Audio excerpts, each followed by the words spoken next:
جب علی اصغر کو میدان میں امام حسین لاتے ہیں تو 10 محرم کے دن کربلا میں تمام فوج یزید یہ کہتی ہے شاید حسین قرآن لے کے آئے ہیں۔ امام حسین اپنی عبا کو ہٹا کر فوجی اشقیا کے سامنے کہتے ہیں اے لوگو، اگر تمہاری جنگ ہے تو مجھ سے ہے، اس 6 ماہ کے معصوم بچے نے تمہارا کیا قصور کیا ہے؟ یہ رسول اللہ کے گلشن کا چھوٹا سا پھول ہے، 3 دن سے مسلسل پانی نہ ہونے کی وجہ سے اس کی ماں کا دودھ خشک ہو چکا ہے۔ اے ظالمو، اس معصوم علی اصغر کو پانی پلاؤ۔ تمام لوگ ایک ہی آواز میں کہتے ہیں اے حسین، پانی خود پینا چاہتے ہو اور نام بچے کا لیتے ہو؟ اگر واقعی اصغر ہم سے پانی مانگے گا تو ہم اس کو پانی پلا لیں گے۔ امام حسین علی اصغر کو دیکھتے ہیں اور کہتے ہیں اے میرے اصغر، مانگ اپنے نانا کی امت سے پانی، ورنہ روز محشر یہ لوگ کہیں گے اگر اصغر پانی مانگتا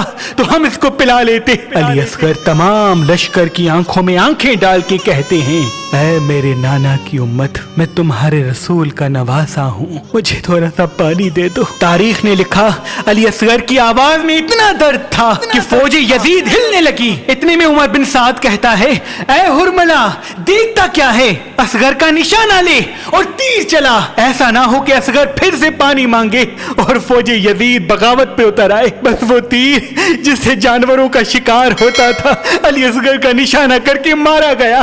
تاریخ نے لکھا اس تیر کی 3 نوکیں تھیں، ایک نوک علی اصغر کی کان پہ لگتی ہے، ایک نوک علی اصغر کے گلے پہ لگتی ہے اور ایک نوک علی اصغر کی کمر میں لگتی ہے۔